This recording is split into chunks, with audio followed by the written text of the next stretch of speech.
ভোরে যারা ওঠে না ওই কাজেও কোনো বরকত আসে না।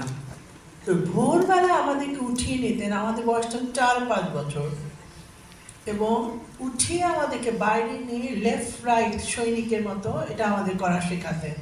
উনি যখন বয় স্কাউট আন্দোলনের সাথে সারা জীবন যুক্ত ছিলেন এবং দ্বিতীয় মহাযুদ্ধের সময় উনি সিভিল ডিফেন্স ট্রেনিং নিয়েছিলেন, তো ওগুলি উনি ওনার বাচ্চাদের মধ্যে ওগুলি ছড়িয়ে দেওয়ার কথাটা ভাবতেন। বলতে দেখো, কোনো কিছু করতে হলে তোমাদের ডিসিপ্লিন হতে হবে। তখন তো ছোট্ট বুঝতাম না, কিন্তু উনি আমাদের ঠিক কীভাবে সোজা হয়ে দাঁড়াতে হয়, তারপরে লেফট রাইট করতে হয়, এটা শেখাতেন। আর যখন আমরা ধানমন্ডির ওই রাস্তা দিয়ে হাঁটতাম, তখন কোনো যদি ময়লা পড়ে থাকতো উনিও আবার ওগুলো আমাদেরকে পরিষ্কার করাতেন, নিজে ওঠাতেন। আর ফেরার পথে আমরা অজস্র বকুল গাছে সেই আমাদের ধানমন্ডির 21 নম্বর 7 মসজিদ রোডের জায়গাগুলো ভরা থাকতো।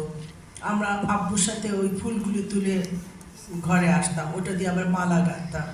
তো এই স্মৃতিটা আমার মনে খুব পরে দাগ কেটেছে, যে উনি তো ছোট বাচ্চাদেরকে বলতে পারতেন, এত ছোট বাচ্চা ওদেরকে মায়া করে যে ঘুমিয়ে থাকে, কিন্তু উনি আমাদের বললেন যে ছোটবেলায় থেকে যে ভোরে ওঠার অভ্যাসটা, এটা খুব ইম্পর্টেন্ট।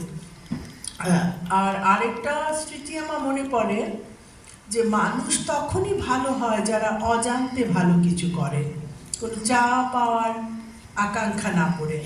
ওখানে আমি বাবা তাজউদ্দিনের বাইরে একজন মানুষ তাজউদ্দিনকে আবিষ্কার করি।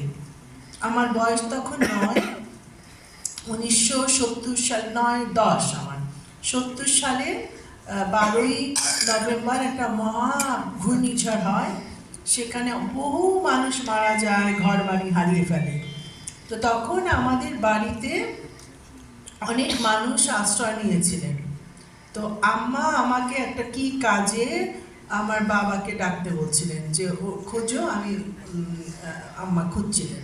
তো আমি ওনাকে খুঁজতে গিয়ে যে আমি তাকে আবিষ্কার করি যে আমাদের খোলা বারান্দা, ধানমন্ডির বাড়ির নিচতলার বারান্দা, একটা মানি প্ল্যান্টের গাছ, মানে একটা টবে মানি প্ল্যান্টের গাছ ছিল, ওটা মানে হ্যাঙ্গিং প্ল্যান্ট। তো ওখানে একটা বুলবুলি পাখি বাসা বেঁধেছিল। তো ওই বুলবুলি পাখিটা ঝড়ে মারা যায়। তা আমি তখন যেয়ে দেখি ওনার ওই হাতের মধ্যে আপনার পাখিটা, ও উনি লিটারালি উনি কাঁদছিলেন, ওনার চোখ দিয়ে পানি। তা আমাকে দেখে হঠাৎ আমি আব্বু আব্বু বলে গিয়েছি, যেই দিকে পাখিটা নিয়ে আব্বু দাঁড়ানো, আব্বু আমাকে দেখে একটু এম্বারাসড হয়ে গেলেন, যেন উনি ধরা পড়ে গেলেন আর কি, ওনার এই ইমোশনটা, এই দুর্বলতাটা প্রকাশ পেয়ে গেল। তারপরে মনে আছে উনি ওই বুলবুলি পাখির কথা মনে করে উনি কিন্তু খেলেনও না, আর সারাদিন আফসোস করলেন যে এত মানুষের আশ্রয় হলো আমাদের বাড়িতে, আর এই পাখিটাকে পাখিটাকে যদি টবটার মধ্যে থেকে পাখিটাকে ঘরে নিয়ে আসতাম তাহলে তো বেঁচে যেত। এটা মর্মটা আমি ঠিক তখনও বুঝিনি। যখন পরে বড় হলাম আমি ভাবলাম, প্রথমে একটা ভালো নেতা হতে গেলে একজন ভালো মানুষ হতে হয়, আর সেই মনুষ্যত্ব বোধটা যখন থাকে, সেটা মহান আল্লাহ তাআলার সৃষ্ট সব জীবের প্রতি কিন্তু ওই মনুষ্যত্ব বোধটার আলোক ছড়াতে থাকে।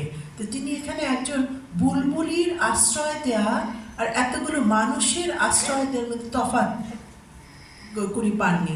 ঠিক আমাদের রাসূল সাল্লাল্লাহু আলাইহি সাল্লামের একটা হাদিস আমার মনে পড়ে, উনি যখন ওনার সাহাবীদের সাথে বসে ওনারা মরুভূমির মধ্যে রাতে আগুন জ্বালিয়েছিল ওনার কিছু সাহাবী, উনি তখন চট করে তাড়াতাড়ি সে আগুন নিভিয়ে বলে, এখানে এখানে আগুন জ্বালিও না, ওরা আর কি রাতের জন্য আগুন জ্বালিয়েছিল, এখানে আগুন জ্বালানো যাবে না, সরে আরেকটা জায়গায় তারা যেয়ে বসলেন, কারণ ওখানে ওই পাখি মানে ওই পাখি মানে ওই পোকার ঢিপি ছিল, তো এই যে সূক্ষ্ম বোধটা, এটাই কিন্তু মনুষ্যত্ব। তা আমি আমার বাবার মধ্যে ওই কথাটা মানুষ তাজউদ্দিন, এটা আমি দেখেছি।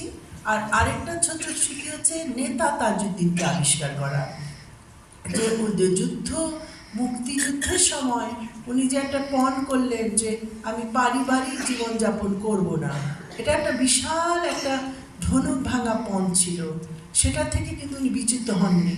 উনি বলছেন এত এত মুক্তিযোদ্ধারা যারা নিজের রণাঙ্গনে নিজের পরিবার ছাড়া যুদ্ধ করছে, আমি তাদের নেতা হয়ে কিভাবে আমি পারিবারিক জীবনযাপন করব। তো ওই কথাতে আমরা পুরোটা সময় কিন্তু উনি অফিসে থাকতেন, অফিসে একটা রুমে থাকতেন, কিন্তু আমরা একটা সংক্ষেপে যে মন্ত্রিসভার মধ্যে উনি একমাত্র ব্যক্তিত্ব যে ওই শপথটা উনি রক্ষা করেছিলেন। তো আমরা একবার মনে হয়েছে আমার ছোট বোন রিমির জন্মদিন সেদিন ছিল 19শে আগস্ট, ওই দিনই আমরা সংবাদ পেলাম কিছু মুক্তিযোদ্ধা এসে বলল যে আপনার বাবা খুবই অসুস্থ। তখন আমরা জানি যে আব্বুকে যদি আমরা ফোন করি উনি কখনোই দেখা করবেন না, আমরা থাকতাম আরেকটু দূরে অন্য একটা ফ্ল্যাটের মধ্যে। তখন আমরা ভাবলাম যে আব্বুকে না বলি, আমাদের সাথে আম্মা, আমি, রিমি আর বদরুন্নেসা আহমেদ, যার নামে বদরুন্নেসা কলেজ, ওনারা আব্বুকে দেখতে গেলাম। সে 8 নম্বর থিয়েটার রোড, যেটা বর্তমানে শেক্সপিয়ার সরণি, সেটা যদি আমাদের সরকার রাষ্ট্র সংরক্ষণ করত অনেক ভালো হতো। তো যাই হোক, সেখানে যেয়ে আব্বুকে ওনার ঘরে খুঁজে পেলাম না। তখন ওরা বললো স্যার তো ঘরেই তো আছেন। তখন দেখি বাথরুম থেকে কাপড় কাচার আওয়াজ। তো আমরা দেখি বাথরুমের লাইটটা জ্বলছে আর একটু দরজাটা আধা খোলা, আর কাপড় কাচার কুচকুচ শব্দ। তা আমরা ওই দরজা দিয়ে যখন ঢুকেছি তখন দেখি আমার আব্বু বসে পিছনে একটা লুঙ্গি আর সাদা গেঞ্জি,